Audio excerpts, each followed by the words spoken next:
Good evening, everybody, and welcome to Anime-Zing Radio.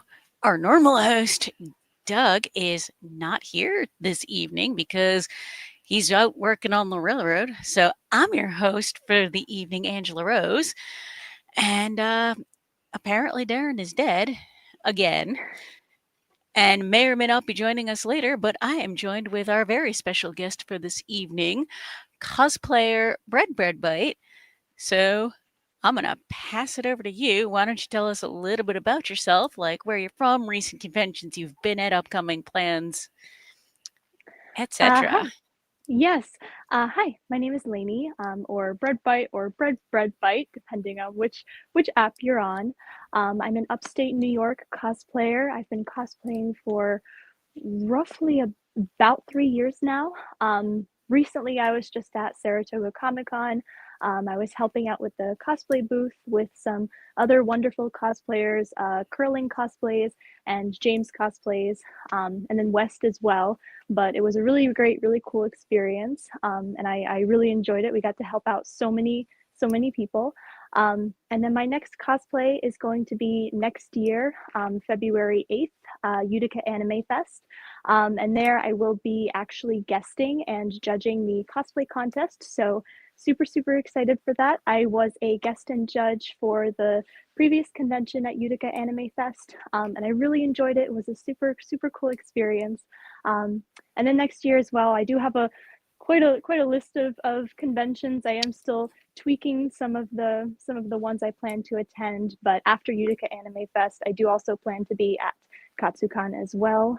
But yeah, as far as cosplays go, I mostly do cartoon cosplays. Sometimes I'll delve in anime, sometimes I'll delve in video games, but I mostly do Western cartoons as far as my cosplays go. Today I am Wendy Testerberger. Very nice. Um, so I suppose first I'll ask, what got you into cosplay in the first place? So I guess I have a little story to go along with that question. My brother was initially super into comics, super into video games, into horror. So back in 2016, for his birthday, my mother and my father decided to take him to his first convention, and we all went as a family. And my mother told us all, "Hey, we can dress up like it's like Halloween."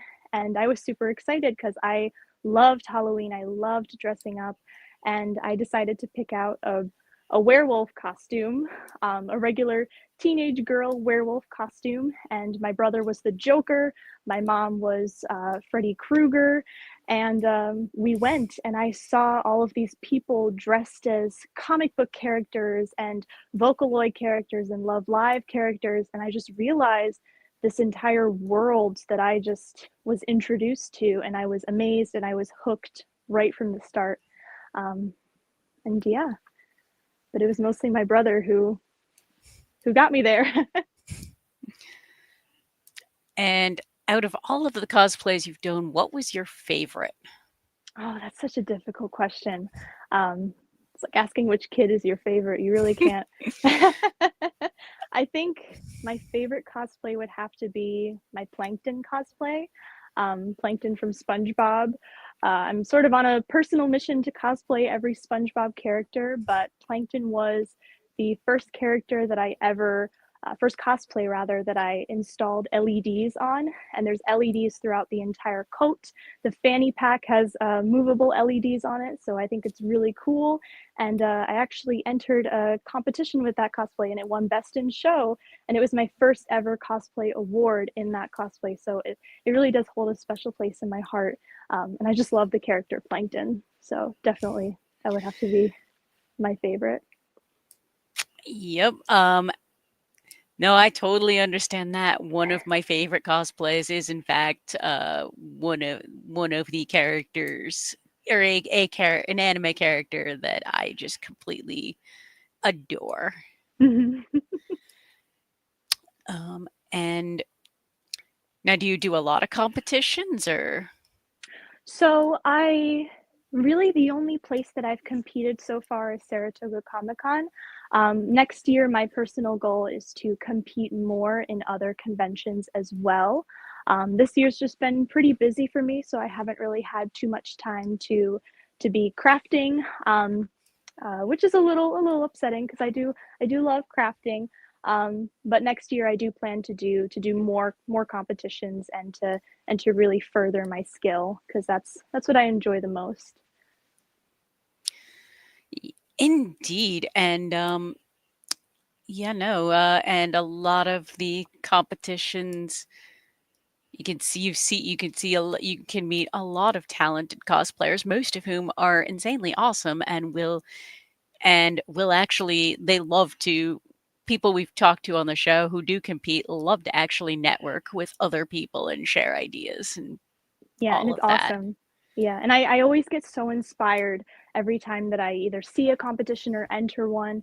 I just love to see people's creativity. I love to see, the thought process behind everything that they craft. It's just it really is, I leave just filled with so many more ideas of what I can do to further my cosplays. Indeed, and we have from the chat, good evening, Ross and John. And John Knight wants to know what was your gateway anime? Like what got you into anime at all? Oh my goodness. So it was actually when I was in school. I took a German class, and the girl that I sat next to, she was one of my really close friends, and she would always talk about Attack on Titan. This was back in 2016, where I was pretty much introduced to everything. Um, but she would always talk about Attack on Titan. She always wore Attack on Titan anime T-shirts. And she one day on Halloween during school, she wore the entire gear. So I thought, hey, I might as well give it a shot, and I gave it a shot, and I was instantly hooked. Now, I have to ask, have you watched the entire thing? I have not watched the end, which is awful on my part. But I did watch the first few seasons. But yeah, I'm a little behind. I'm a little Nope. disappointed in If myself. you had watched the end, I was going to ask opinions because well, that is something Attack on Titan up through season 3 I would say was one of my favorites. Yeah, But but I really enjoyed it. I'm really glad that she wore all that merch because I don't know where I would be without her. I will say the ending for me was a bit disappointing. Oh, I'll have to see for myself. That I'm not going to say anything more uh and apparently this year is the 10th anniversary of the English dub, Oh, really? Oh, wow. and that makes me feel old cuz sometimes you get so wrapped up in all the things that you don't realize just how much time is gone. Yeah, definitely. Like 2016 feels like a lifetime ago. Yeah, it's crazy. It's crazy to think about. I feel like so much of my life happened in 2016, and then here we are. It's almost going to be 2025, and I'm like, where is the time going? Oh my And goodness. and then Ross in the chat, are you excited for Zootopia 2? I am so excited for Zootopia 2. Oh my goodness. So glad you asked. I have my Judy Hopps cosplay at the ready. The second that it comes out, I'm hoping they give her a new police uniform or some kind of new cool outfit because Judy Hopps is probably my most cosplayed character. So I definitely wanna jump on. I'll be the first one in the movie theaters the second that it comes out.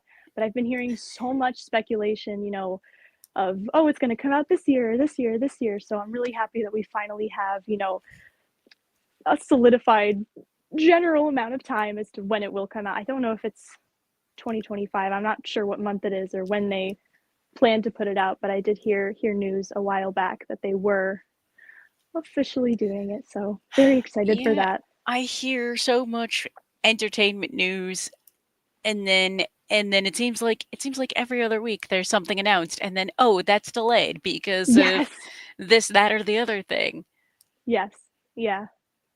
But I'm hoping, I have high hopes for Zootopia too, and I hope it's really good because I enjoyed the first one to no end. Well, oh, good. Um, trying to think, because so what would you so SpongeBob aside, what would you say is your favorite cartoon? Oh my goodness. Um, okay, I have a couple.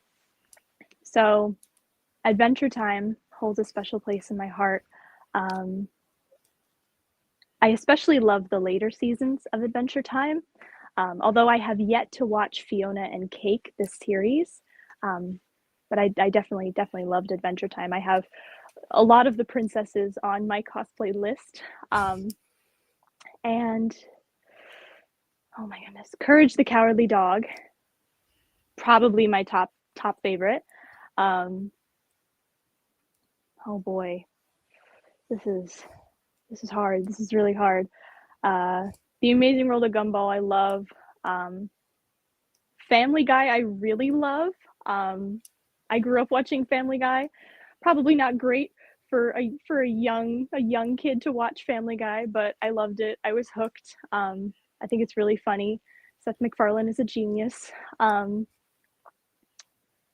Ed, and Eddie.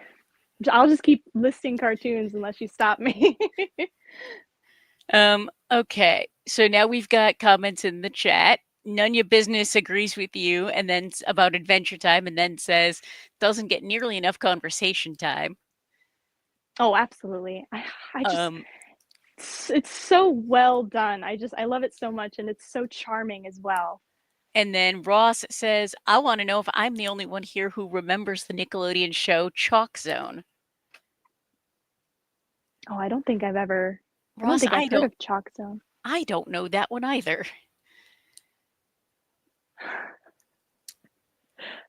Yeah, I don't think I've So heard of I'm gonna go on a limb and say maybe. it.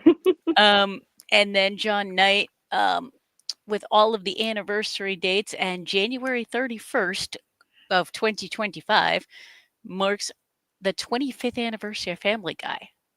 That's been around that long? Amazing. I remember the first sort of cartoon style and sort of it's a very simple cartoon style, but I looking back at the first seasons, it's crazy to see the difference. Mhm. But me personally, I like the animation of the first styling, but maybe that's just me being nostalgic. I I mean, I remember being a child when The Simpsons first aired, Oh, yeah. and that was revolution it was one of the first, from what I can remember, one of the first adultish cartoons, Hmm. and I sit here and I'm like, "I can't believe this has been around this long and hasn't been and they haven't canceled it yet." I've actually never watched The Simpsons, which is I feel like it's crazy to say since Um, I it's the earlier seasons were far funnier, um, but but and then I remember the early seasons of South Park. oh, I love the early seasons of South Park. I love what I normally do when it comes to cartoons is I'll always start from the beginning. Part of me just needs to have that order because I almost like to see things in the chronological events that they happen in. I feel like that's so nerdy of me to say. And nope, I'm right there with you. I'm a completionist, and Hmm. I'm the one that has to start at the beginning. Yes. And then once I get hooked onto something, nope, I have to finish it. Hmm. And then Ross Yeah. explains that Chalk Zone was about a boy who has a piece of chalk, draws a circle on the board to enter a world full of chalk creations. Oh, I don't, I never saw that. I never did either. It sounds cute though. That's a cute concept. Now, did you also watch We've touched on a fair number of Nickelodeon shows. Did you also watch Disney Channel stuff? Disney Channel, I never really watched too much. I believe Gravity Falls was on Disney Channel. Um, I think so. Correct me if I'm wrong, I don't but know. I've not seen Gravity Falls. I've heard of it. I know a lot of people who absolutely love it. mhm. I I've just seen quite a few episodes, but not in chronological order to truly, I guess, understand what's going on because I know there's a lot of different characters and a lot of different lore that goes along with it, but I definitely want to watch more of it. I think it's on Disney Channel. and then another show, another animated one that's from around all of that. Did you ever watch Steven Universe? So I watched a couple episodes. I really only watched Steven Universe when it was airing on TV, so I never really, it's the same situation. I never really got to watch it in chronological order. I thought it was cute. I think the characters are cute. I think they're fun. I remember Amethyst being one of my favorites when I did watch it. Um, but I definitely didn't love it as much as some of the other shows. And again, maybe that's because I didn't necessarily go in order because there were some times where I went, I don't know what's going on. I'm gonna change the channel. But it was cute. I liked it. I like the music that they had in sometimes. Um, but It, yeah. I never actually. Steven Universe had a very distinctive art style, which was very cute. Mhm. But yeah, and then Ross in the chat. Yep, Disney Channel, full of famous Jet Jackson, Lizzie McGuire, Phil of the Future. He's rattling off Disney Channel shows, some of which I've seen, some of which I have not. Yeah, I've heard of them. I've never watched them though. I was a mostly Cartoon Network type of kid. Sometimes Nickelodeon, but my main go-to was Cartoon Network. Ah, and now did you ever read comic books as well, or just do like the animated cartoons? I was never super into comic books. I guess I never really knew where to start with comic books. Um, there's so many different, you know, superheroes and all of this different stuff. I've only recently kind of gotten into Marvel and DC. Before I couldn't even tell the difference between Marvel and DC characters. I probably still couldn't if you asked me. There's a couple. I know, Spider-Man and Batman, but I really don't know too much as far as that goes. Um, so I'm not really one to know how to kind of sift through comic books or where to look or where to even start. But that's still very, very kind of foreign to me. Completely understandable. The movies and some of the modern TV shows make it a heck of a lot easier. Um, but even then, there's a lot. Yeah, and I've heard there's an order to go in, and there's the whole Marvel universe, and then there's TV shows that you got to watch now, and I'm like, oh, there's so much information. Where do I start? Where do I go? I don't know. Honestly, a lot of for the most part, the TV shows have actually done a really good job with making it so that if you only choose to watch this one show, you don't get you don't feel lost. Oh, okay, that's good. Um that said, if you've watched everything, there's definitely the Easter eggs and the oh, that's how that's how all of this connects. But it doesn't but it's not so done in such a way where it takes away from if you haven't seen this, you're not lost. Okay, well, that's good.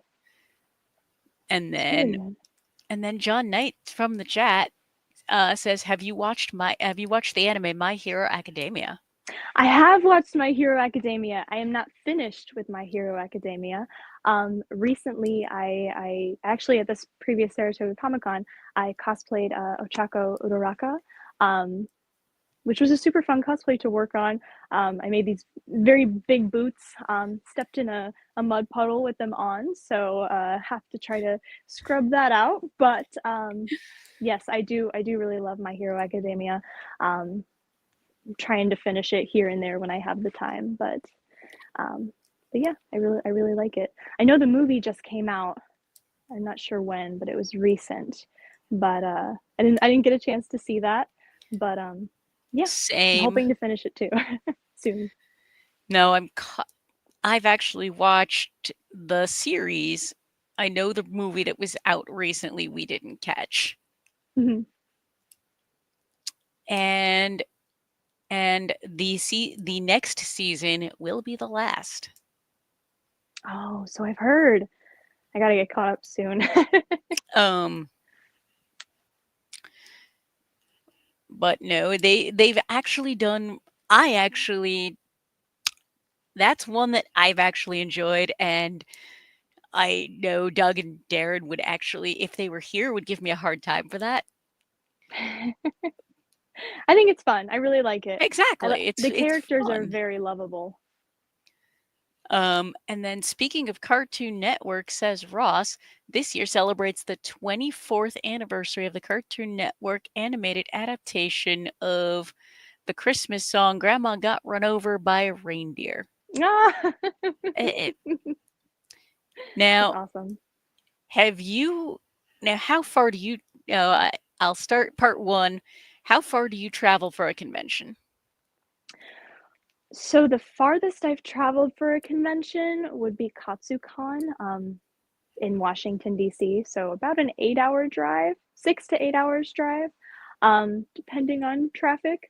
Um, but just recently, I was at New York City Comic Con this past October as well. But I like to stay, kind of local to upstate New York. I love the community up here. Um, but I am hoping to, reach more conventions in Massachusetts next year, and just see, what more is around. I feel like there's so much more that I'm just not, either looking for or getting to, but I definitely want to look a little further. Maybe in the future I would love to, take a look at other conventions. Maybe, I know San Diego is the big one, and I believe there's Holiday Matsuri in Florida, or Holiday Ma- Hallmat, or whatever it's called. Holiday Matsuri, Hallmat for short, is always right around Christmas, in right around somewhere in the near vicinity of Disney World. And from while I've never been, a lot of my friends have, and a lot of people do Christmas versions of their favorite cosplays for that. Yes, which is what I would love to do that, and then I'm like, oh, it's all the way down in Florida, but I would love to go one day. It looks really fun. That that would be find a friend, to share hotel costs, and then because you can get if you plan accordingly and not last minute, sometimes you can get really good deals on flights. Oh, I see. That's good to know. Um,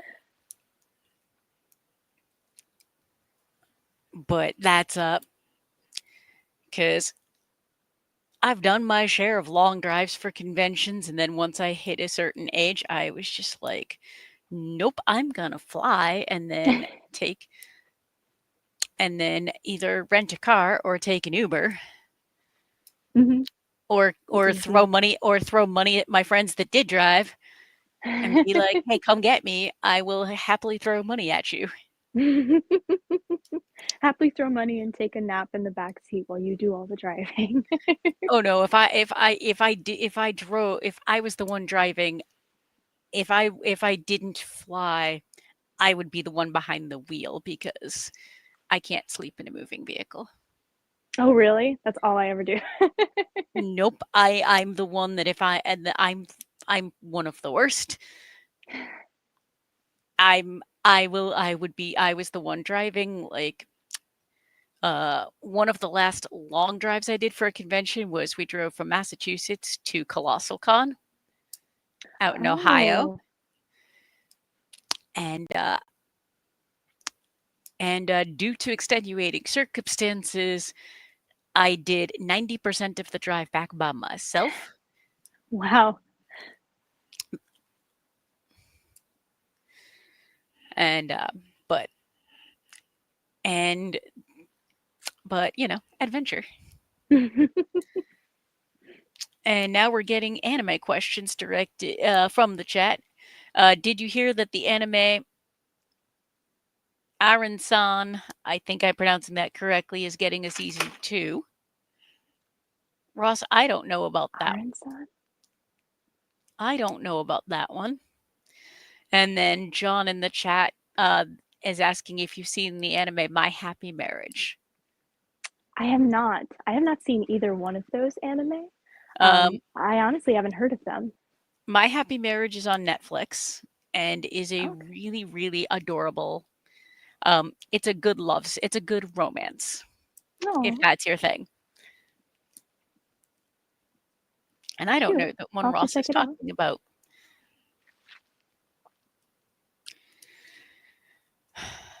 But as far as other anime go, what other anime have you seen, liked, didn't like? Um, I've seen most of the Studio Ghibli movies.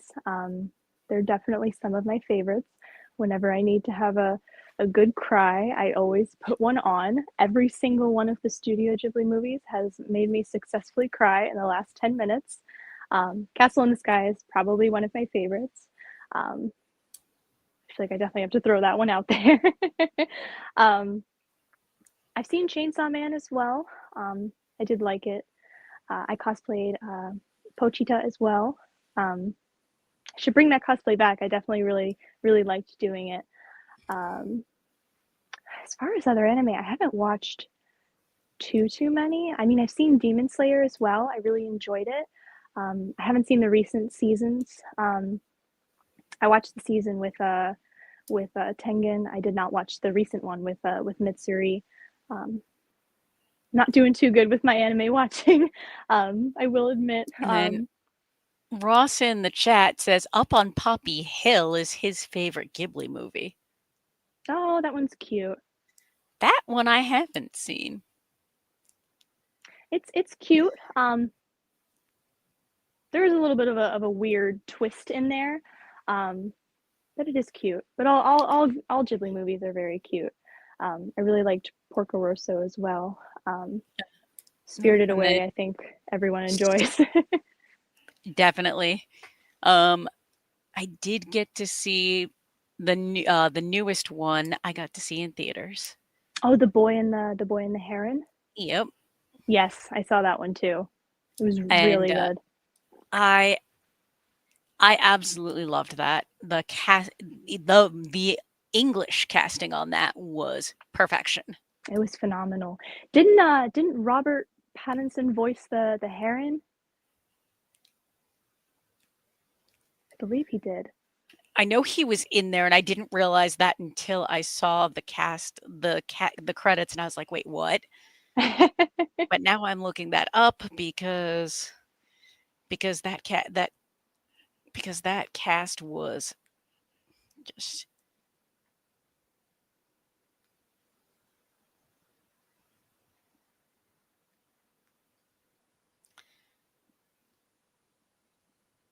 IMDb. There we go. Come on.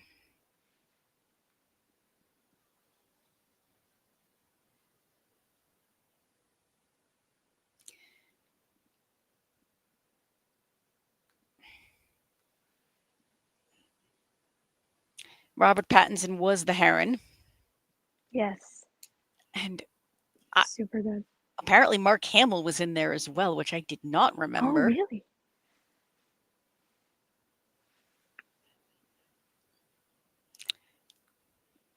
But yes, lots of good casting there. Like I said, that movie was that movie was just fantastic. And as I forgot, Boy and the Heron actually won the Academy Award for Best Animated Film. I did see that. It was I'd well deserved. forgotten about that. And Ross is giving me a heads up. Don't giving me a heads up that In This Corner of the World is a 3 hour movie, but I yet don't think I've another seen that one. that's another Ghibli one.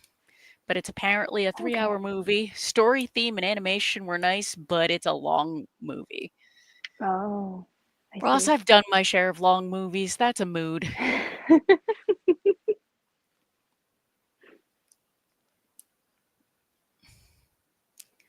But yeah, no, I too enjoy Ghibli movies. I Spirited always love Away. the animation. Oh yeah, no, the animation is absolutely gorgeous. It's stunning.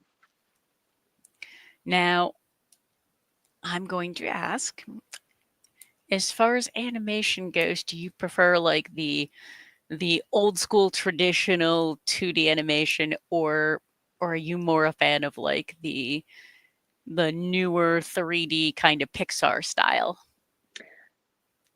I think they both have their own charm. Me personally, again, I don't know if this is the nostalgia talking, but I do love the old school animation. I just feel like there's a lot more, heart put into it. Um, but I think as well there can be, a lot of heart put into the 3D animation as well. Um, but I guess it really depends, which I guess what style is being done. I guess more so I'm thinking about Disney princesses. Um, that was just the first thought that came to my head, but I do love the old school animation. I just think it's a lot more mystical, a lot more magical. I do really really enjoy um, watching it. I think it's really charming. And then from the chat, have you seen the anime Spy Family? I have not. It is on my list though. I do have to watch it. Um, I've heard a lot of really really good things about it, It but is a lot of it is a lot of fun. so I've heard. But I do like the main three. I think it's Yor, Anya, and then Lloyd. Yep. Um, I've seen a lot of cosplays of those three, but they look really Mhm. cute. Yep.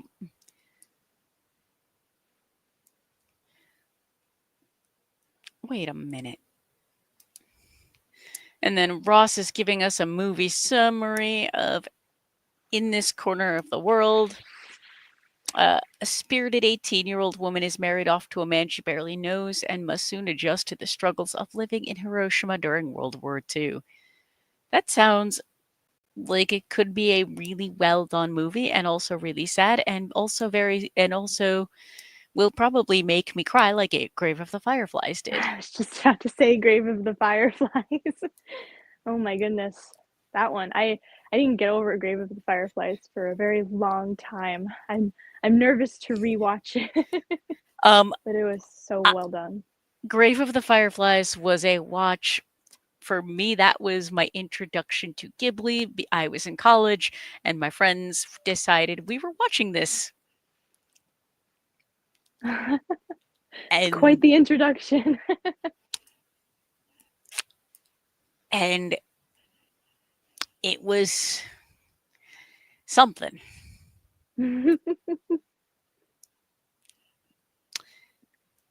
But that's but and then going back and watching some of the lighter Ghibli. Yeah, the more magical ones, the ones that aren't as don't hit you in the heart as hard.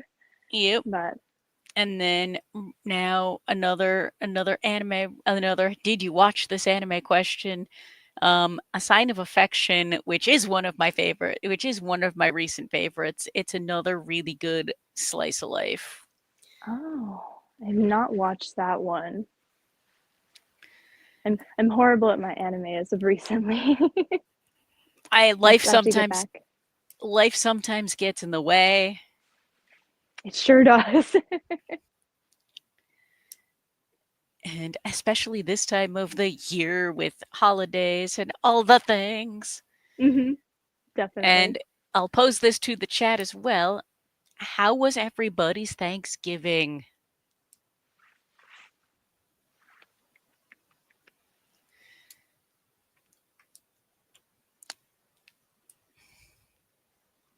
And Spike Bebop in the chat is asking you, how difficult is it to create a cosplay from scratch? Um, it it definitely depends what skills you already have and how many skills you're trying to, learn, trying to master. And I guess it really does depend, if you have patterns you're following, if you're trying to make them from scratch. But and then of course it depends on the character as well. But it can definitely be difficult if you're starting, if it's a first cosplay. Um, but for me, a lot of the times, I'll use patterns that are already made by other people, and I'll just buy them, and then I'll use them to make cosplays. For more simple characters, such as when I've done Squidward or Mr. Krabs or Wendy Testerberger or Cartman, I'll kind of just find individual pieces that are the colors that I want them to be, kind of put them together and then make them that way. Um, but making a cosplay from scratch doesn't have to be super difficult, but it definitely can be time consuming. That's the main thing that always gets me with every cosplay that I start, because I think I have oh, this won't take me too long, and then it takes me a lot longer than I thought it would be. But it really just depends, if you're following tutorials or what you already know and what you're trying to learn and all that.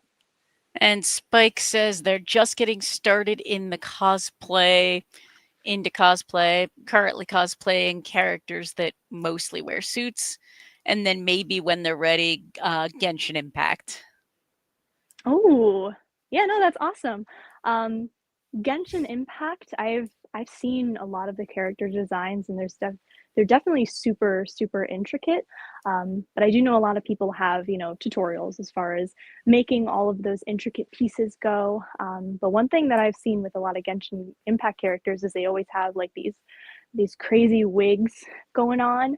Um, and yeah, but they're super cool. I've never actually played Genshin Impact though. I have not either. We have had several of the voice actors as guests on the show, Oh, which that's has been awesome. extremely entertaining. Um, I know at one point Doug played a little bit, but yeah.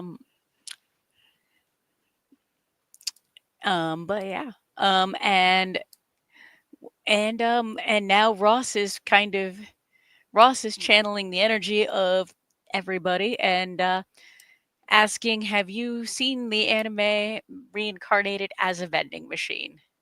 Do you even know what we're talking about?" I have not seen that or heard of it. I'm intrigued to say the least. Uh, the time I got reincarnated as a vending machine, that's actually a running joke. Doug watched it literally expecting it to be far more ridiculous than it was. He couldn't get over how well done it was, Oh, really? and I refused to watch it. I don't like that genre of anime. It's just not for me, so I refuse to watch it on principle, and that has become like a thing. Interesting. But that's but that is kind of where we're at with anime, is that there's so much readily available on various streaming platforms that there literally is something for almost every taste, and that was not always true. I mean, hey, the more the merrier. If anyone wants to watch an anime about a vending machine, someone getting reincarnated, then I think it sounds wonderfully charming. And none of your business being funny. Next season will be reincarnated as a dumpster fire. I you know I can't even argue with I can't even argue with that. I feel like someone would probably write that. It's probably already in the making.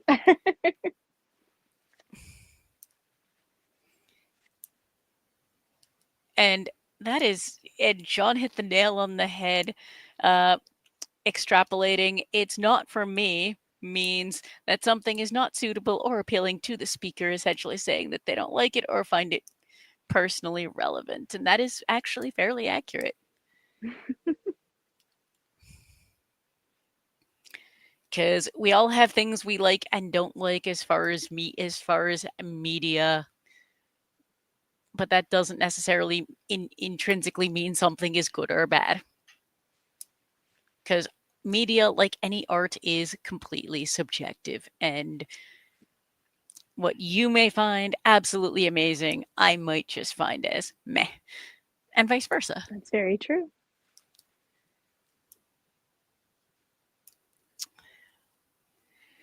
But reincarnated as a dumpster fire, Nunya, I have to laugh at that.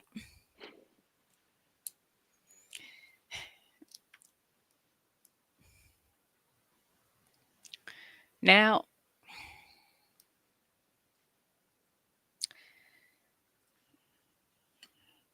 da da da da. So, did you now? Did you do a lot of conventions this year, or just kind of stick to mostly upstate New York?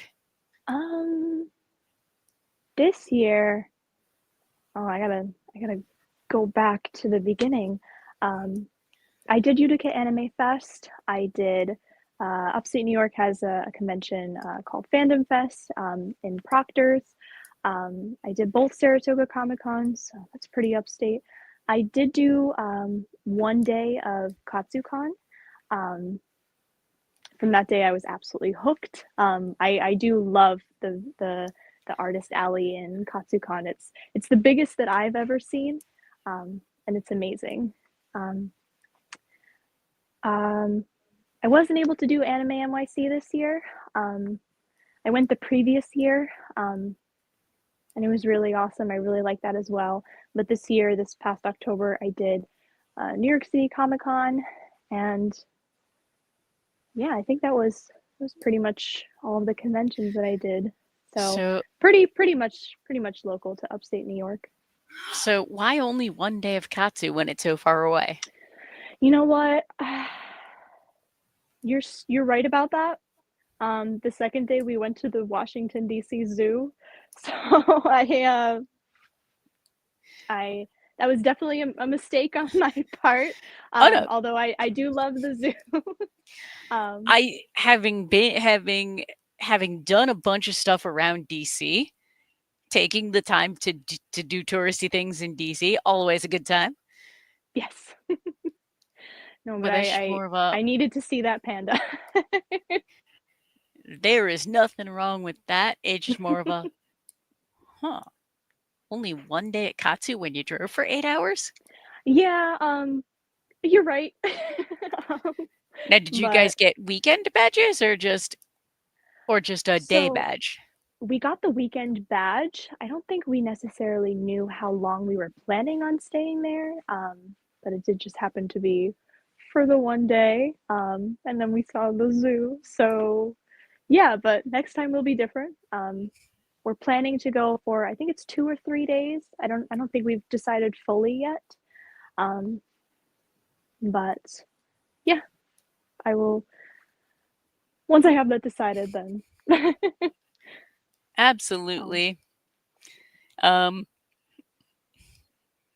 and then uh, and then a question from the chat: Do you collect Blu-rays? Blu-rays, I do not. Um, which is funny because my a lot of my family does. Um, but I guess as collecting Blu-rays, they mainly, collect a lot of, old cartoon movies, old animated movies, um, which is a lot of what I watched as a kid. Um, but they would also collect like the VHS tapes as well.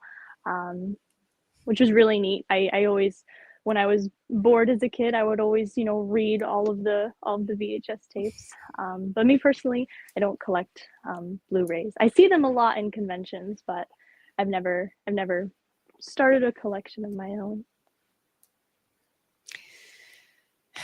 Yeah, I live in the city, so I don't have the space for as much physical media as I would like. Yeah, I definitely relate to that. you know, I, I collect what I can, but I definitely don't. I guess I don't have the dusting mentality needed to collect all of this stuff. And have you considered coming up to conventions like Anime Boston or Kineticon? Yes, I definitely have. I feel like there's just so many conventions around, and to usually I come up with a list for every year, and I kind of try to space things out so I don't get super overwhelmed with conventions all at once, month after month after month. But I definitely would love to go to both of those conventions because I've seen pictures, I've heard people talk about them, and they seem really fun. I have been to Fan Expo Boston before. I believe that was 2 years ago that I went. But that was really fun, and I definitely would love to see what Anime Boston is like. But yeah, that's definitely something that I've considered. Um, and on that note, have you ever looked into like PAX East as well? Yes. Oh my goodness, there's so many conventions. Yep. Yes, I have. um, but yeah, I there's a lot that I've considered going to. I guess it's just when and where everything lines up. I have noticed when I've planned conventions before, which ones I want to go to. A lot of them tend to fall on similar dates, or they're just a weekend before the next one, which is hard when Yep. I'm planning them out. But yeah, definitely. Oh no, I have been there. And this and usually most of the time Anime Boston is Easter weekend. Oh, I see. Next Wow. year it is not. It is Memorial Day. Oh well, at least it's not Easter weekend. Wow, I didn't know that. Yep, that's again I live up in Boston, so that's kind of my convention where my home conventions. So, Mhm. but and the next question from the chat: have you ever met any voice actors from shows that you enjoy? So I've seen them when walking past their booths. Um, there was I'm not too sure what the voice actor's name was, but the voice actor of Jiraiya from Naruto. Jiraiya is my personal favorite character from Naruto, next to Kisame. So seeing the voice actor was a little daunting. I did just kind of do a slow walk past, but I've never gotten any autographs or asked them to voice a line in front of me, which I wish I did more of, but I guess I get nervous in front of them, but maybe this next year I'll do more.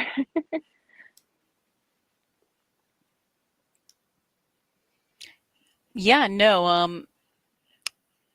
So what? So what is your favorite thing about convention? Like, what's for you? What's the big thing? Why do you go to conventions? Like, if you went to a convention and missed this, you'd be the most upset. um, I mean, really seeing other cosplayers, getting to meet friends, whether it be like local friends or online friends. It's really cool.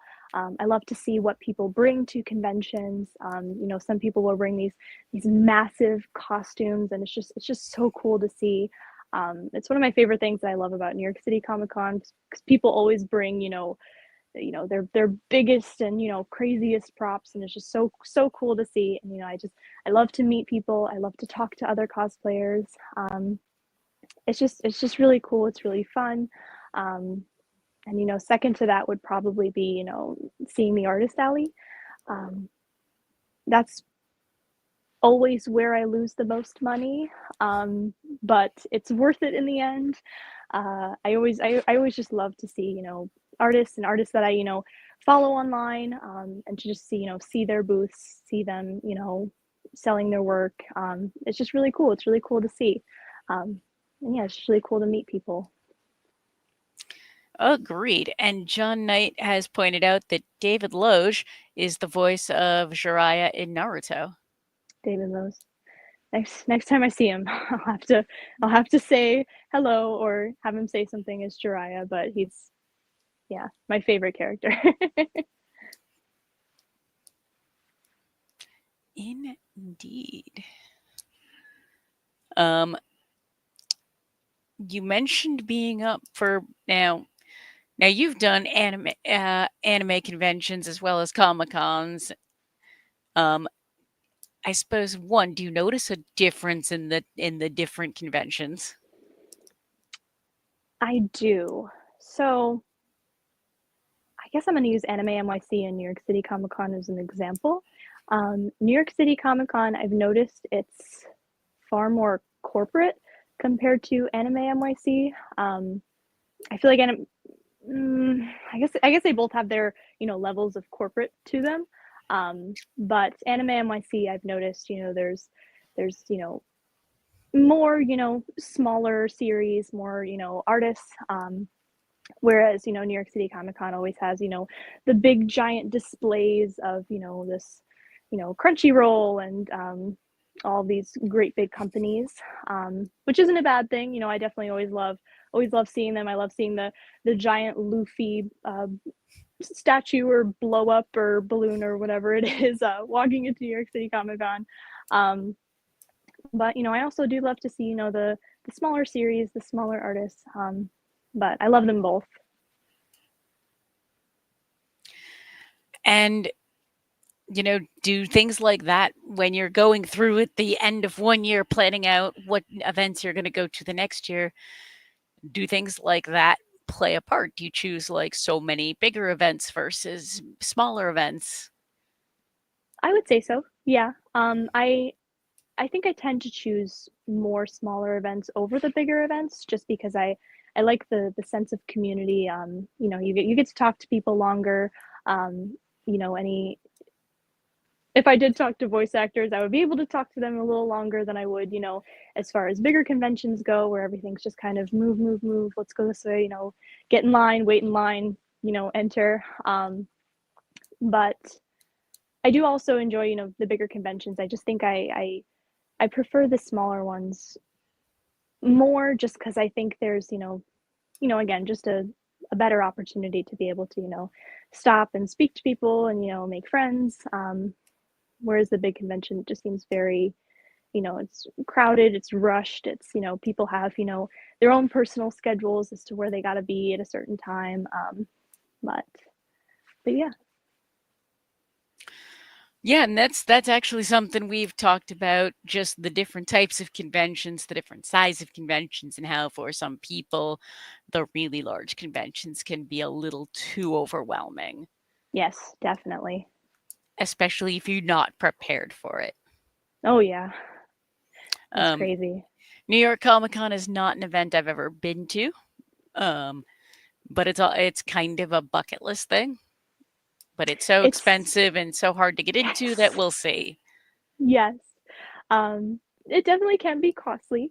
Um, but it's definitely worth it. I always enjoy going to New York City Comic Con. Um, but yeah. I've just enjoy I, I just enjoy the times I've been to New York City, just wandering around the city, Oh finding yeah. finding all the There's hidden gems with food. absolutely. Oh my goodness. There's a oh, I don't know what it's called. But there's $1 pizza that's really, really good. It's the best pizza I've ever had. And I don't know what it's called, but Oh God, if you see $1 pizza, which is probably more no, than one, but it's my really good. husband. I would not be surprised if my husband actually knows that. You know what? $1 pizza in New York.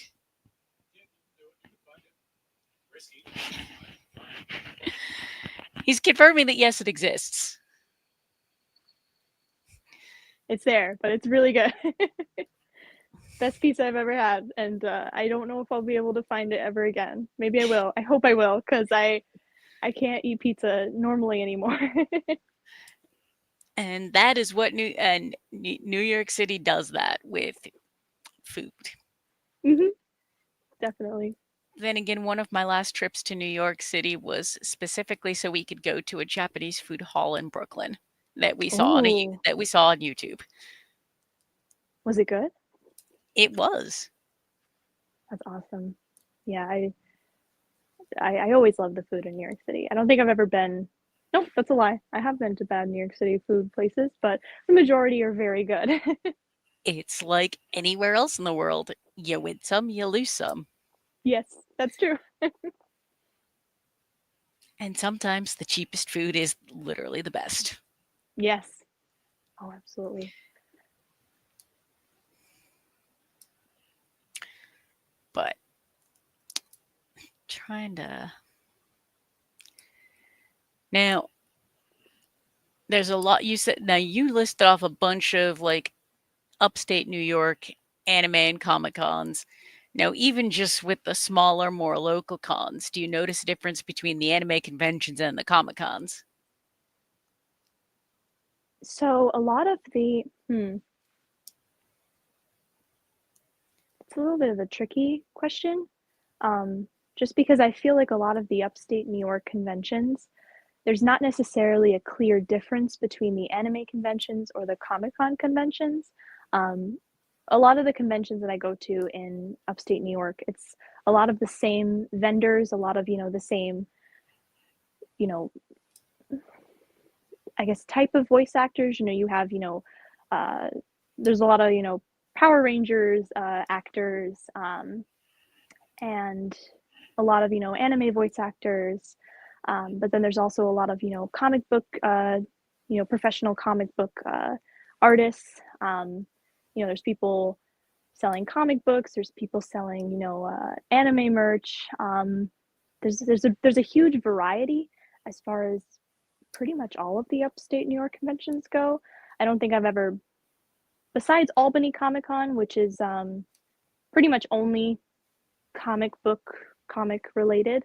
But everything else, it's pretty much just a big mix of all sorts of fandoms, all sorts of interests. So you have the comics, the anime, the cartoons, the artists, furries, cosplay, just a So, whole mix. so, mo- so most of them would be basically general nerd fandom, pop culture events. I would say so, yes. But I love that about it because I think there's something for everyone. There's also D&D stuff there. But I think it's really cool how they cater to any type of nerd. Because I've noticed more and more that there's a lot of overlap in the different fandoms. Yes. For example, I have been playing D&D for give or take 20 years. It wasn't until very recently that I even knew conventions that had this existed. Hmm. Yeah, I've Like, noticed a lot more, especially vendors who sell the D&D dice, all the different types of trays. mhm. Yeah, just a lot of related things to D&D, which is super cool. I really like that. I really like, seeing the variety of dice there too. It's really neat. Yep, but I have some sitting just off my camera because I do online D&D, and Oh, that's I awesome. and before getting set up for tonight, I literally was shoving stuff out of my way. I've started doing D&D. I started a campaign, but it's a little on again, off again, just because everyone has their own personal crazy schedules. Mhm. But I have one set of dice, and I sometimes swear by it. Sometimes I don't swear by it. It's every day. It does me a Oh, different amount of luck. oh no, the character chooses the dice. Oh, really? I've been playing role-playing games for long enough where I have many sets of dice, Really? and I have Wow. and I have, and I have s and sets of certain colors can only be played with certain characters. Oh, I'm interesting.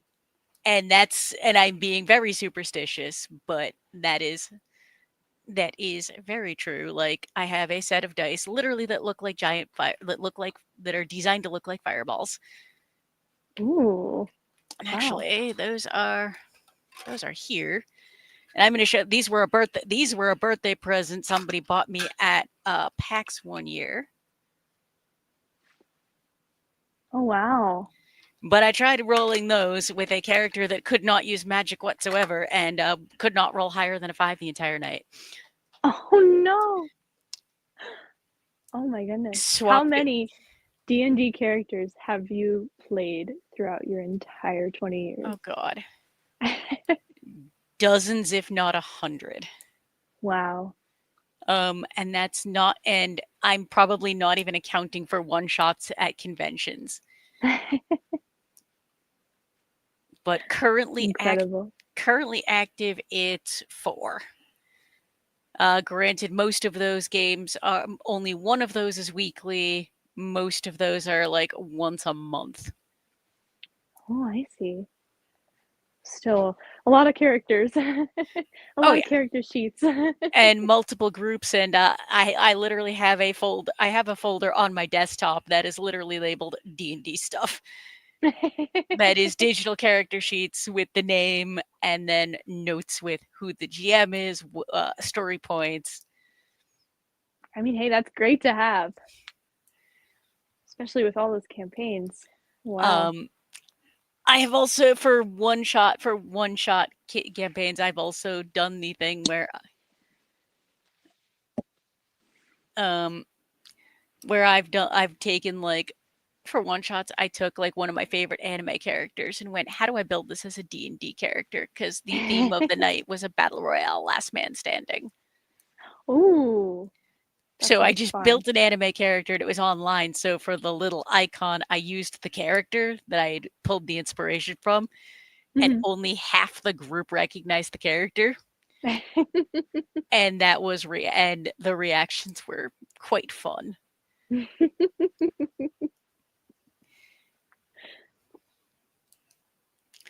But I enjoy doing that, like crossing my medias at this point.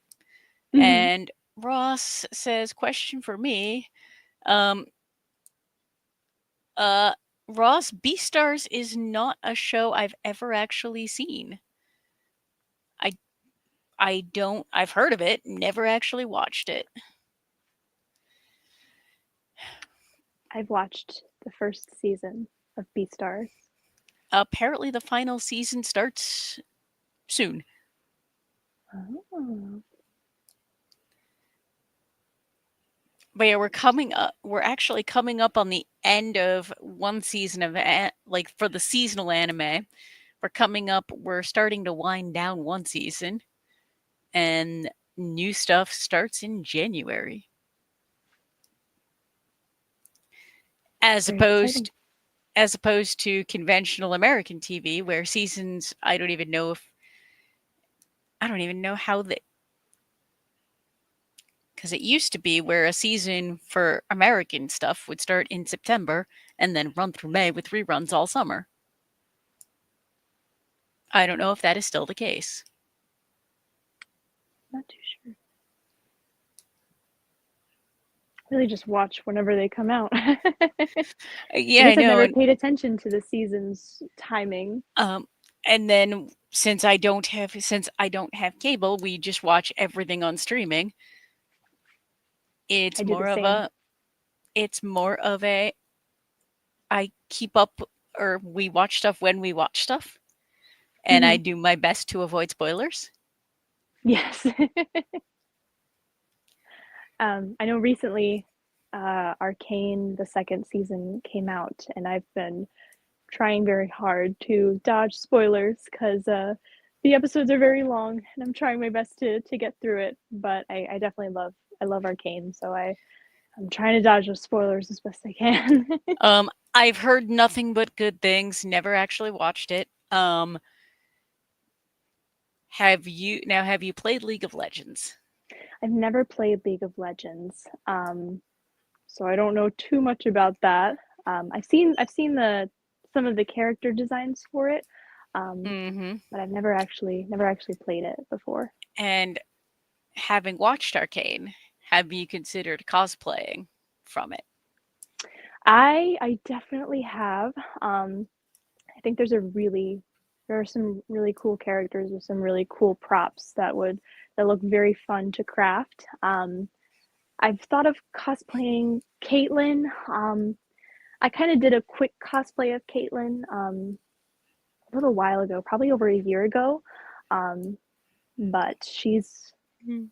probably my favorite character out of the whole series. So I definitely would want to cosplay her again. Um,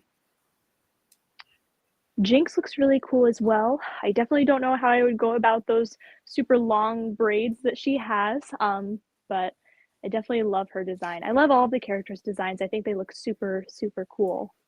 As But far as Jinx goes, what a friend of mine did was just basically take a really like basically get one of those really long wigs mhm.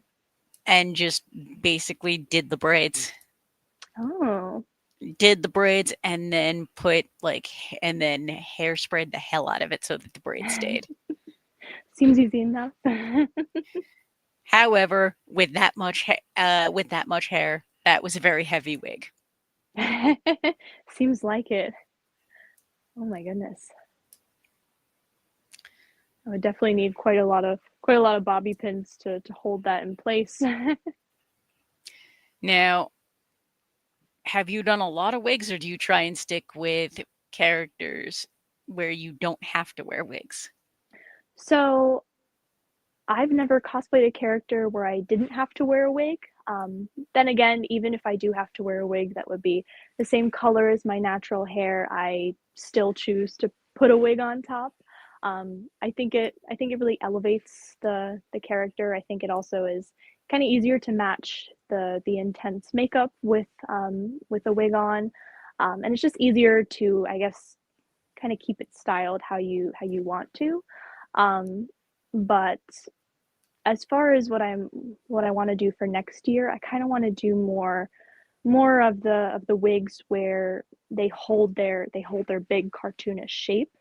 Um, I've seen more and more people who kind of add wiring and they make these formed wigs. I know a lot of people call them Roblox hair. I think it's very fitting because it is just a shape of the cartoonish hairstyle pretty much. But I think they look really really good, and it would be nice to just kind of have that be a permanent style on a wig to just take off whenever you want to cosplay a specific character. Yeah. And even more and more, I'm seeing that for wigs specifically, there are definitely some really good tutorials out there. Yes, I have a lot of them. I have a lot of tutorials saved. I guess another thing is too the wigs themselves to do that, really complicated styling takes a lot of practice, and it just takes so much time to do it, but it's so worth it in the end because they really do look incredible. It definitely does. It definitely does.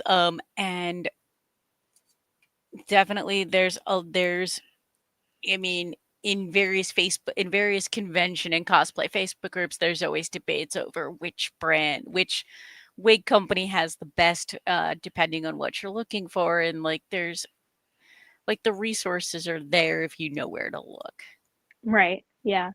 And that's what I really like about the recent years in the cosplay community.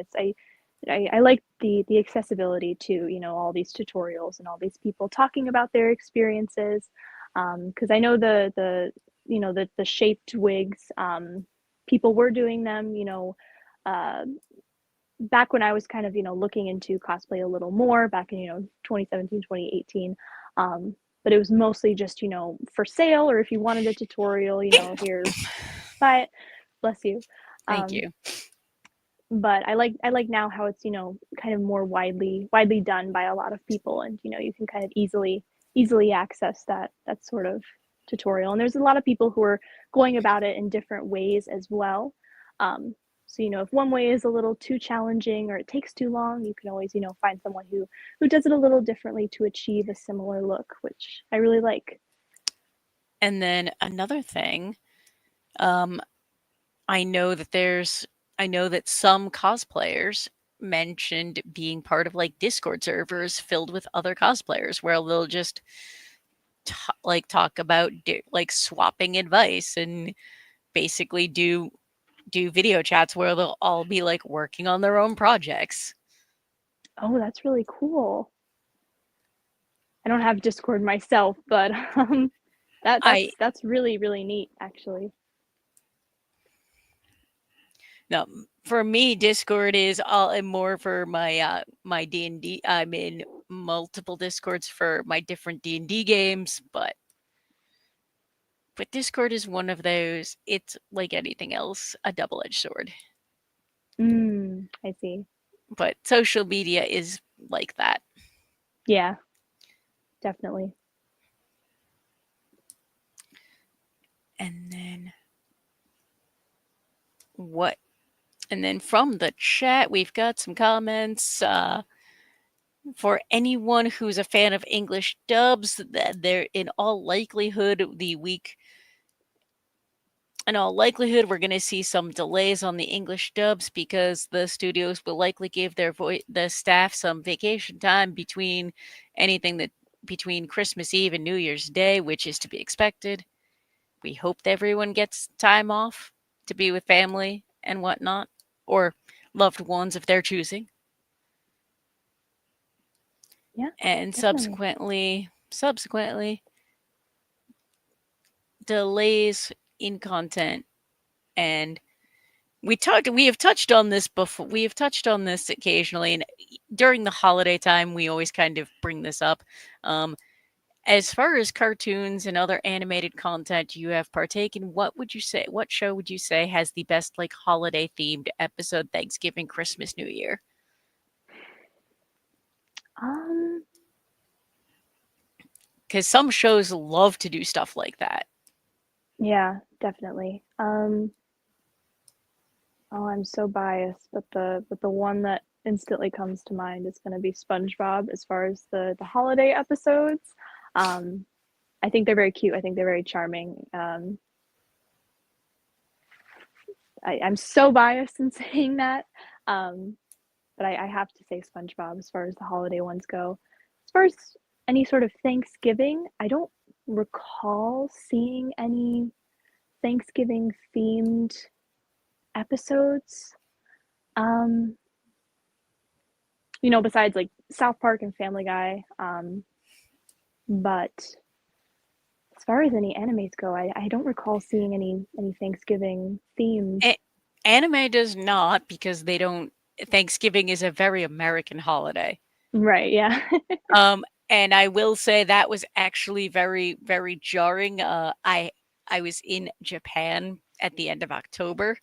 We flew home on like the 2nd or 3rd of November, and it literally literally November 1st. We get out of our hotel room, and it's all Christmas.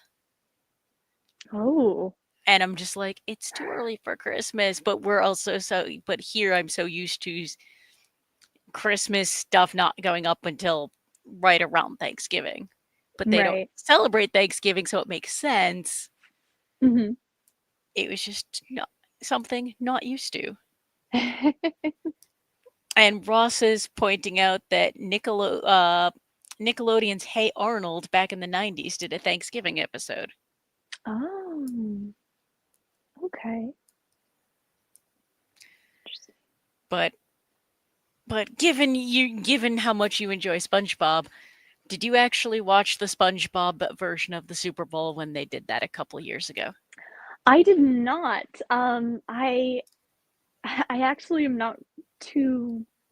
I've never, watched the Super Bowl or anything really associated with it. Matter of fact, as far as new SpongeBob, the more recent episodes go, I really don't. watch, the recent episodes. Anything past season 10, I really haven't That was gotten just a into. whole big meme. That was just basically one whole big meme when that happened. Figures.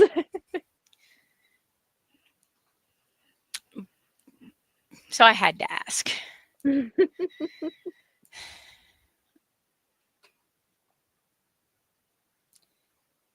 But so what are you currently watching as far as media goes? Um, right now I'm working on finishing My Hero Academia. And I also just started watching Avatar: The Last Airbender. That was one of the, more popular cartoons that I just completely missed out on watching. But I had a couple of my friends recommend that I get into it, so I've been starting on watching that. But I think I'm only on like episode 4, so I've heard that, in the next few episodes it kind of starts to pick up a little bit. But so far I really enjoy it.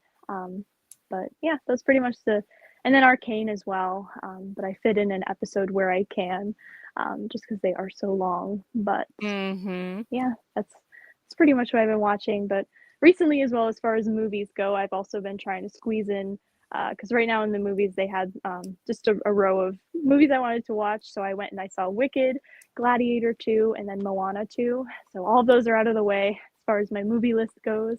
Um, but yeah, really just those three series I'm working on right now. Um, and we've got comments in the chat. None your business says Avatar is a classic. And the animation is top tier. Yes, it And looks really good right now. I never actually finished it. I need to go back and do that. Um, John Knight says next year is the 20th anniversary of Avatar. Again, Ooh, wow, that makes wow. me feel a little old. Um, and then Ross, was there any cartoon show that gave you a big life lesson and did it help at all? Oh boy. I mean, I'm gonna loop back to Adventure Time just because I feel like Jake the dog always has some sort of words of wisdom. Um, I mean, if you just look up some quotes from him, I can't think of any off the top of my head, but I mean, he's really just spewing out life advice left and right. But nothing that I can think of, really specifically. Um, but yeah, I We Bear Bears was also, another one that it was cute. I liked the brotherly type of bond. I seeing the younger bears as well. Kind of work their way up to like the bigger bears. I thought it was just really cute, but no specific, I guess life lessons or anything that I can think of off the top of my head. And then here's a question I'm going to throw out to the chat for everybody. Um, if you had to pick, what is a fictional character that you completely identify with? Probably Frankie Foster from Foster's Home for Imaginary Friends. Um, she was always my favorite, and as far as Foster's Home for Imaginary Friends go, um, I don't know. She's just so cool. I like to think that I'm like Frankie, but who knows? Maybe I'm more of a panda from We Bear Bears. But she's definitely one of my favorites. But yeah, um, trying to think of other characters that I really identify with. I guess I've never truly 100% identified with a certain character from any sort of series. Um, And see, for me, one of those characters, for me, the one that truly hit for me was Yang from Ruby. Um, oh, I've as never, yeah. Ruby is a whole lot of fun. I absolutely love it, and and from the second I saw, because what they did was they did the 4 trailers for the 4 main characters, And when they dropped the yellow trailer, that was when I knew that that was my character, Mhm. down to and including basically the big sister who will never hesitate to pick a fight to take care of the ones she absolutely loves, and but sometimes it will just pick a fight without even thinking about it. Um, but that's me. And the show is actually quite good. And Ross is answering that with either Arnold from Hey Arnold or Doug Funny from Doug. Okay, I recognize both of those characters. Good picks. Yeah, definitely good picks.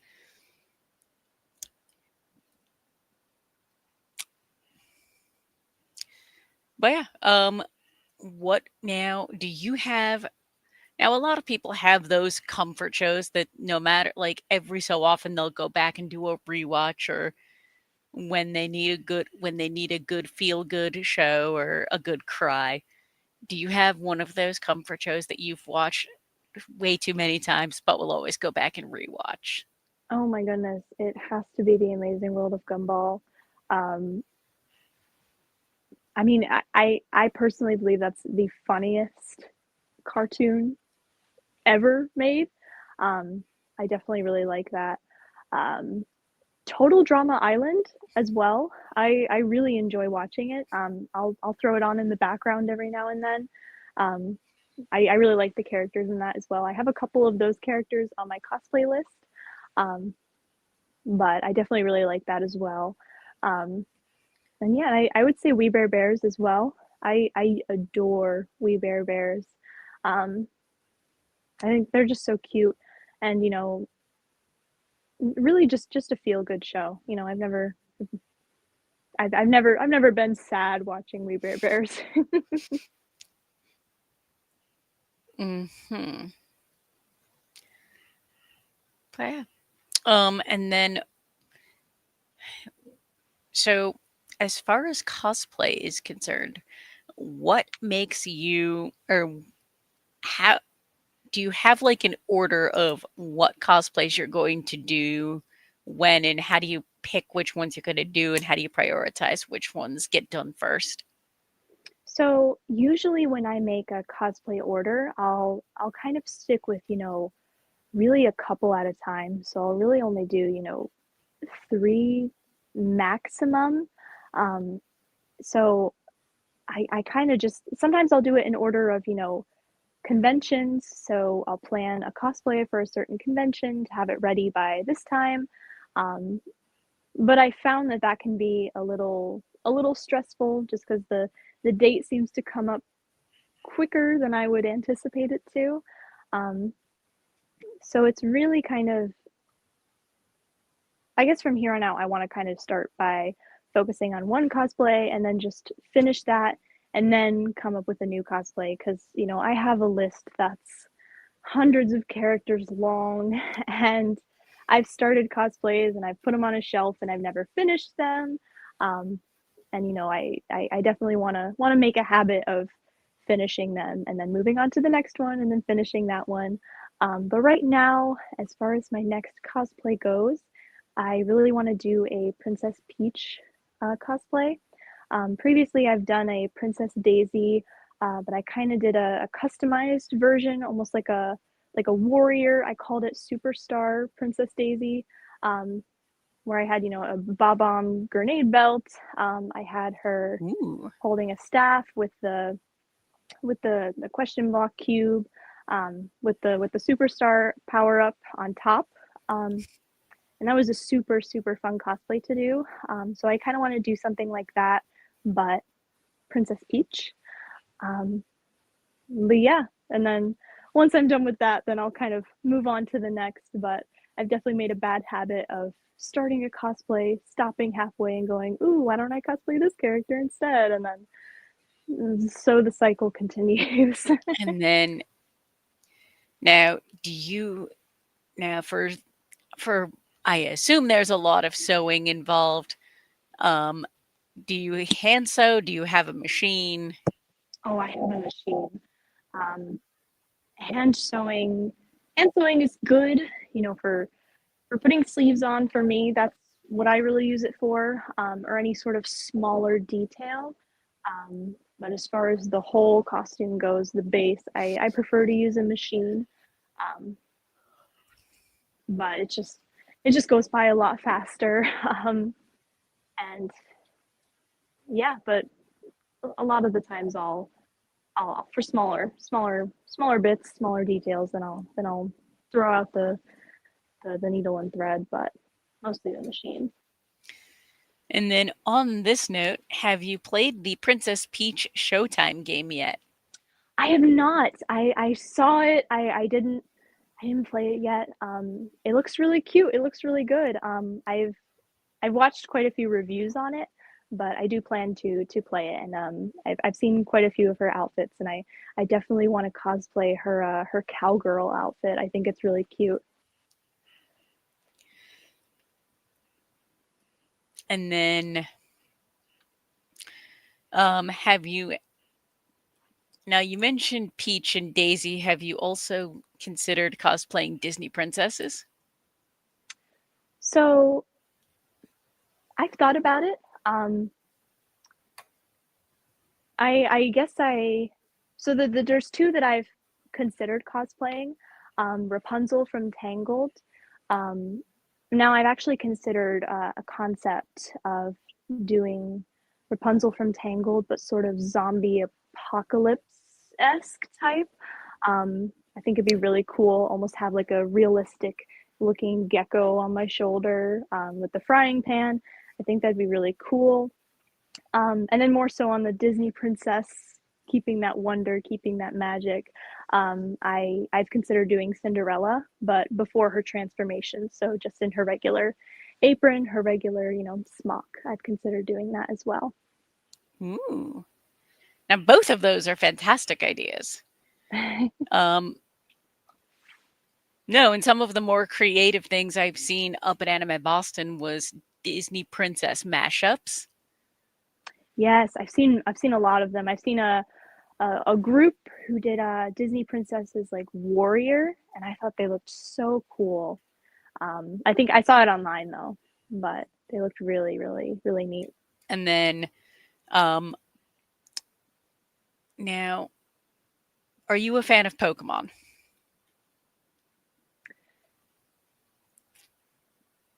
I'm not crazy deep into the Pokemon. I did grow up watching. I don't remember their names, so forgive me, but the series with the purple haired girl and then the guy with green hair with his green monkey. I watched that every morning for a good while. I'm not too sure what Um, what their names were. I don't remember them too I much. uh, I don't either.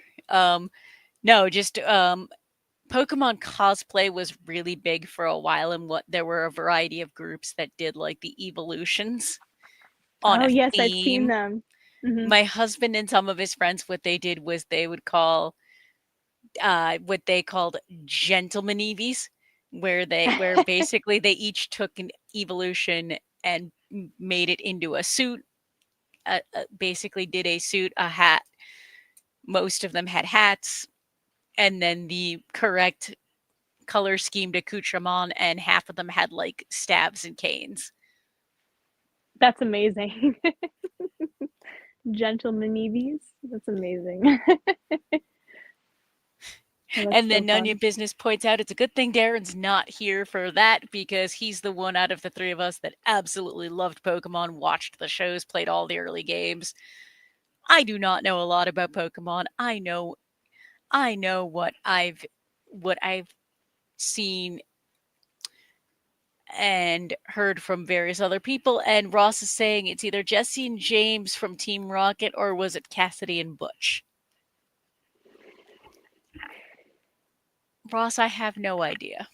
I think it was Cassidy and I don't know for sure, but I remember finding out later that Misty and Brock were the main two in the main group with Ash, and I've never heard of them or seen them before because I only remember the other two, the purple haired girl and then the green haired guy, and I just because I do remember Team Rocket being in the one that I watched as well, but I don't remember their names.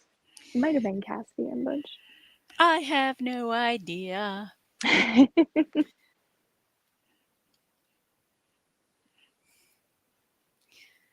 because outside of having Pokemon Go on my phone, I never really got into Pokemon. But a lot of people love to do cosplays from it. yeah, I've seen a good handful of kind of humanized versions. I remember seeing a human Jigglypuff as well, and I thought it was really cool. But yeah, I also saw, I think it was my first time ever at New York City Comic Con. There was someone cosplaying as Charizard, and they had these massive wings. They had to be, you know, 6 feet long. It was insane. I don't know how they got inside, but it was Very amazing. carefully is Yeah, the most answer to likely. that. Um, and Ross is pointing out, I'm glad we have someone who knows Pokemon in the chat. Uh, Butch had green hair, Cassidy had orange hair, Jesse was the redhead, and James had purple hair. Um, You lost. You lost I me. don't know. I don't know. Because I do remember the girl in the one that I watched had this big purple hair. Like it almost ended in two ponytails, and then she had two. I don't know. Oh, I wish I knew. And we can next week. I'll harass Darren if I remember. But I know. I know people who enjoy cosplaying from Pokemon, and there was one cosplayer acquaintance of mine who basically would do humanoid. At one point, her goal was to do a humanoid version of every one of the original 151. Oh my goodness. I don't remember how far she got. I also haven't seen her in a very long time. Well, hopefully she reaches her goal, but that's a lot of cosplays. Wow.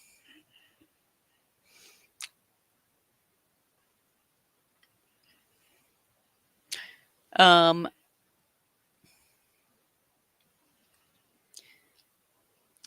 Now, have you ever considered doing like armor builds or making your own props?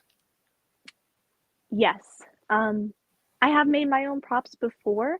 As far as armor builds go, I'm definitely hoping to get into more of that. I know a lot of it can be, working with Warbler, which can be very expensive. But I did just kind of start to learn about the world of Warbler and how to use it. Um, but it's a really neat tool to have. But a lot of it can add up quickly.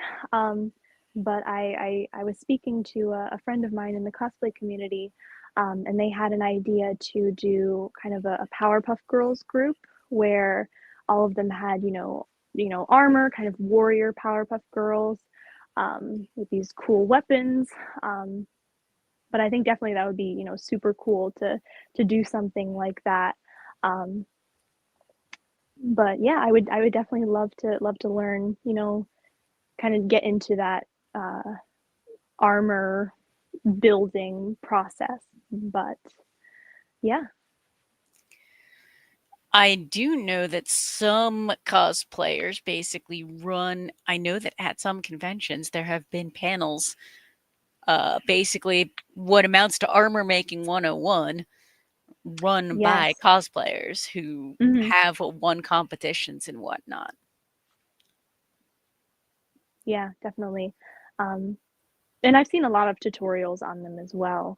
But there's definitely a lot of detail that goes into it. A lot of painting, a lot of foam work, clay foam, and again, just a lot of warbler, especially for chest plate pieces.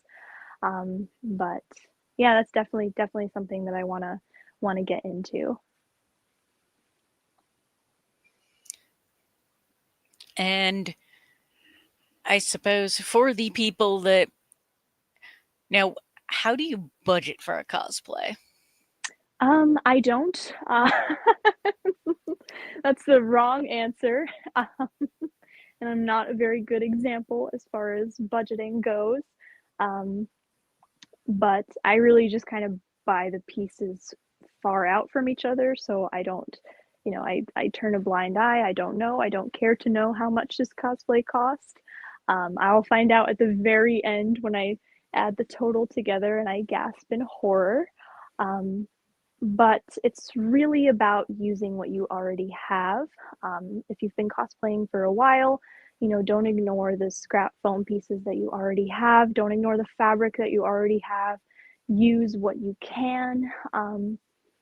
Use the materials that you have. I mean, really, what I've learned through cosplaying is that you're really just building a collection. Because the more skills I learn, the more tools that I have, and the less I kind of have to spend in the long run. So you kind of have to spend some to not spend later on. Um, but yeah, it's really just use what you have, and find discounts. Use coupons at Joann's where you can, um, and, and yeah, it's pretty much all you can do. And one thing we didn't really touch on, how do you choose who you cosplay? Like what goes into that? As far as what I do, I really just choose characters that I love. I choose characters that I think will be cool to kind of do a design based off of them. Um, a lot of characters where if I compete with a certain character, I find characters where I can, cosplay them and then add to that. Recently, I did a Goofy Goober SpongeBob cosplay, and I did the regular, the wizard cloak. I had the guitar. But I also added some other pieces to it. So on my wizard hat, I had a little plankton, a little magnetic plankton that stuck to the side. I made the crown that they go rescue at the end of the movie, kind of strapped to my chest. Yeah, I mean, I had the seaweed mustache that they put on when they were doing the "Now That We're Men" song. But really, I if I can add to a cosplay, little Easter egg or snippets from other parts of the show or the movie or parts that the character has, then I love to do that. Just to add something to the character. I think it really adds a lot. But yeah. Very nice, very nice. But yeah, no, if you don't enjoy I have found from personal experience, if you don't enjoy the character you're cosplaying, then it becomes less fun. Oh, absolutely, absolutely. Yeah. You definitely have to. For me, if I don't love the character, I don't cosplay it at all. But I, yeah. Um, and have you actually been part of a group cosplay with other cosplayers? I've been part of a duo cosplay. Um, I was I was the Mermaid Man in a Mermaid Man and Barnacle Boy group. Um, I was I did a small Naruto duo. I was Rock Lee. Um, and then the other cosplayer, his name is James Cosplay on Instagram. He was Shikamaru, and then just recently we did another duo cosplay where I was Ochako and then he was Deku. Um, but yeah, I've never been a part of a bigger group cosplay. I definitely would love to in the future. Um, but yeah, definitely takes a lot of planning to get that done as well. Mm-hmm. And then from Ross, what's your favorite SpongeBob episode? Oh no, you can't ask me that question. That's not fair. The answer is all of them. The answer is all of that. Or none. I don't know. I feel like that's the appropriate answer is all of them. I definitely am a sucker for the SpongeBob movie. I guess as far as episodes go, oh boy, maybe the one where maybe the pizza episode. where they go deliver the pizza. SpongeBob and Squidward deliver the pizza. I liked that episode a lot. It's really cute. A lot of the older SpongeBob episodes I really enjoy. Um, yeah, I think they're really A- cute. And then John wants to know if you've seen the anime Jujutsu Kaisen. I have not. I've been told by a lot of people to watch that anime, and I have not. That one's the Jujutsu Kaisen's very popular right now. And Ross wants to know which movie are you talking about because there were two of them. I'm talking about the one with David Hasselhoff, unless he was in both of them, which I don't think he was. I have. But the one where they steal King Neptune's crown, or they bring it back, rather. I do not know. I I've seen I've seen a handful of episodes of SpongeBob. I know the memes, but that was one of those. That was more my sister's. That was more their thing. And apparently, one of the movies was released 20 years ago. It's probably the one I'm talking about. Not too sure.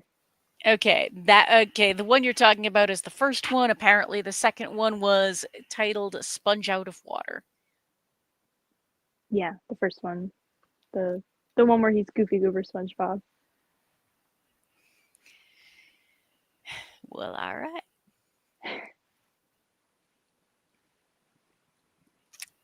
Yeah, I don't know. I got nothing.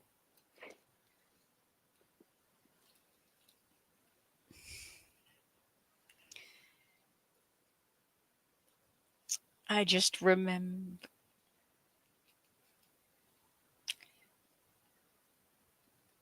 But yeah. And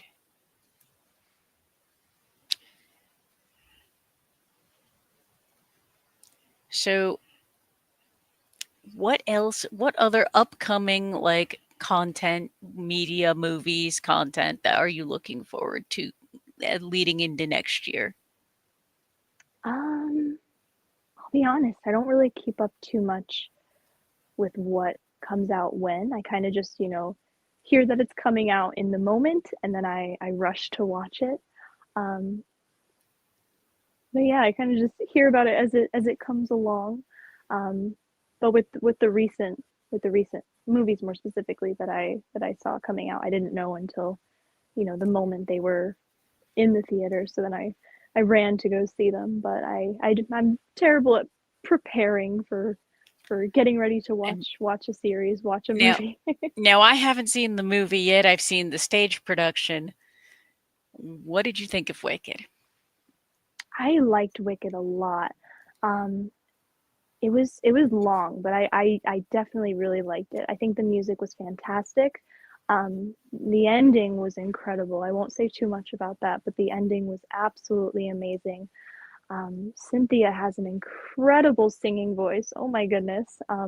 But I did think it was interesting how, there were a couple songs that were missed in this first one. I think they're planning to make a second one as well. There will be a part two. They Yes. decided to split the production. They decided to split the Broadway play into two movies. Hmm. But I am curious to see in the second one if they will have, more of, the Wizard of Oz and Dorothy and that whole group come in. So I'm really curious to see the second one. But as far as this movie goes, it was really, really well done. I really liked it. I loved the visuals of it as well. Um, And but we've yeah. got and we've also got some holiday related questions in the chat. Uh one, what is your go-to favorite holiday dessert? Um, I really like pie. I love pie. Um, apple pie to be specific. I'm always a sucker for that. I'm the first one to finish that pie. And then what are your Christmas plans? What are my Christmas plans? I usually just spend it with family. I don't necessarily go do anything super extravagant. I'm terrible on an ice rink, so I wouldn't necessarily go try that. But yeah, there's nothing too crazy that I do as far as the holidays go. Just kind of stay with family and yeah, just enjoy the Ro- little things. Indeed. Ross, to answer your question, my go to holiday dessert is gingerbread in any form. Always good. Have you made the gingerbread houses? Not in a very long time. I've never been able to make one stand up. Um, nope. I usually do gingerbread cookies or like a gingerbread cake. Always good. And then and yeah, Christmas is usually for me as well. Christmas is usually spent with family. And then Ross, bringing this back to movies, are you excited for the Peanuts movie? Is there a new one? There's apparently a sequel that is due out at some indeterminate future point. Oh, I did not know that. Well, now I Nor am. nor did I. Uh, and apparently, while we're on the topic of peanuts, apparently with the Macy's Thanksgiving Day Parade, Snoopy is the character that was most often the front of the parade. Ooh, awesome. At least I read that somewhere. There was a statistic.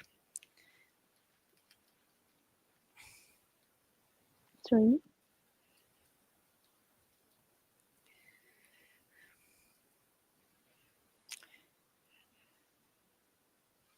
Now,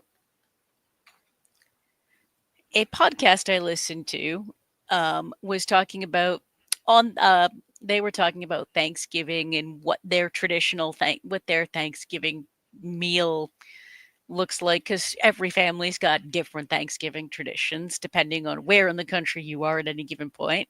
So I will pose this to the chat. What is your traditional Thanksgiving dinner? Like, does your family do like the turkey and the mashed potatoes and the stuffing and like all of that, or are there any odd, different, random side dishes? I know for me personally, my family always has to get my brother the cranberry jars because he eats through all of them. So lots of cranberries. Yes.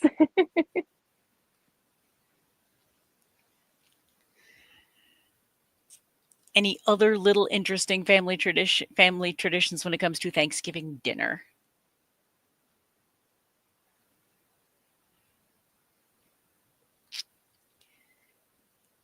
Now, if I remember correctly, there's also people in the chat from not the Northeast. And ham on Thanksgiving. Ross says ham, stuffing, cranberries, and biscuits. None Your Business says turkey and lots of homemade bread. Up here in New England, for me, it's the turkey, it's the mashed potatoes, the stuffing, the gravy, and way too many pies. And by that I mean we had like 13 people, so there were 6 pies, all Oh different, boy. all different, and only one of them was apple this year. What were the other flavors? It was apple, squash, custard, blueberry, chocolate cream, and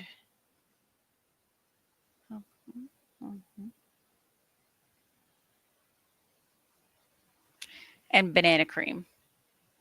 Mm. No, sounds very good.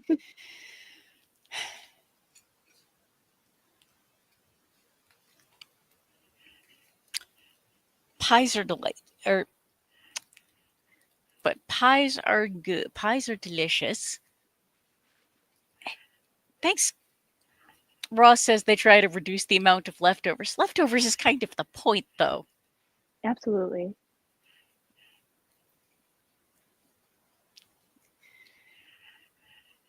Supposed to have dinner for the whole week. See, what my husband did was because go to we go to one of his we go to his aunt's house for Thanksgiving, and every household gets a an amount of leftovers.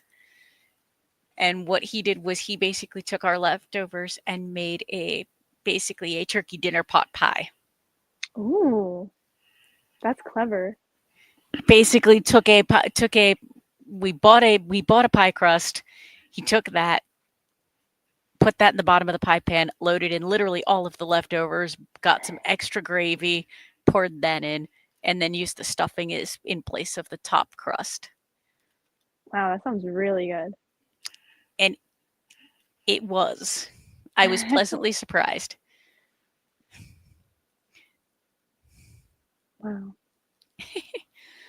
And I'll have to try that. now we've got more people in the chat going off about leftovers. None Your Business says ham becomes ham and green beans and potato soup. Turkey turns into turkey and rice soup, and the bread we eat is with garlic butter, but no one eats the cranberry sauce. Oh, But cranberry sauce can be delicious. And then John Knight says his favorite Thanksgiving food is rolls, potato, turkey, and meatballs. meatballs on Thanksgiving. I've never heard I of that know. before. Same. Interesting. Agreed. Interesting. See, Ross, the point is you eat the leftovers before they spoil, or you put them in the freezer.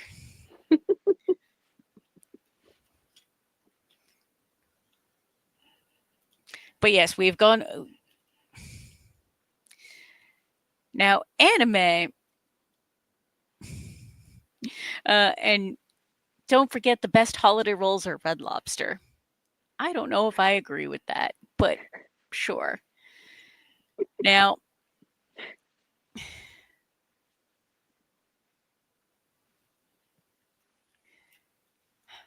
and then None Your Business, being a fellow New Englander, says the deli, you get kind of cranberried out when the deli puts cranberries in their chicken salad. Who does that? That's no.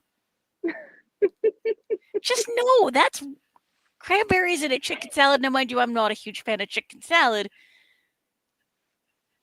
Cranberries do not go in a chicken salad. No. I mean, someone's buying it.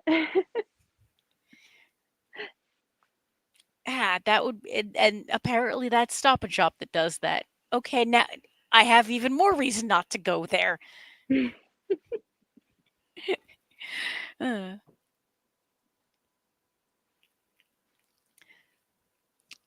but no, we have talked about food in anime multiple times over the years, but now I'm curious in American cartoons, which I haven't watched a lot of.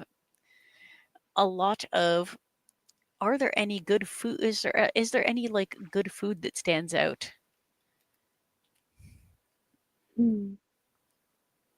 I think what I can think of is it's a short scene, but in Chainsaw Man, um oh, I forgot the character's name. Oh my goodness. Um I don't know, but he's making he's kind of doing cleaning, and then he's cooking, and he cracks an egg, and it just looks very good. Another food kind of scene I can think of is Howl's Moving Castle. Yep. Um Oh, but Ghibli's notorious for that. oh yeah. And then None Your Business points out in American stuff, it's pizza and burgers and hot dogs. Yeah, we do stereotype ourselves. And with that, given that we are actually at the 5 minute mark, this is where we go shameless plug time, where Where can our viewers find you on social media to see your cosplay, what events you're gonna be at, and all the things? Yes. So my Instagram is bread bite, BREAD and then my TikTok is just bread bite, just bread bite. And then my YouTube is also bread bite. But as of right now, I'm most active on Instagram and TikTok.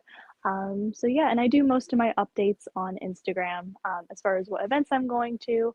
Um, just what I'm working on, a little more behind the scenes esque stuff. Um, but yeah, that's kind of all that I have. Well, all right. And now with the chat, don't forget nachos and popcorn.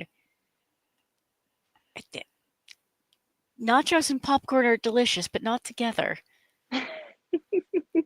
And I'm not sure that's what Ross intended, but that's where we're gonna go with it. But beyond that, any other last words before we end the night? This has been amazing. Thank you so much for having me. Well, You all are amazing. thank you so much for joining us, and thank you to everybody in the chat that came out and had some fun with us for the evening. Um, and Animazing Radio will be back next week, where we talk about more anime and probably food and God only knows what. And hopefully, Doug and Darren will be back. In the meantime, stay happy, stay healthy, be safe, and yeah, we'll see you all next time. Good night, everybody. Bye.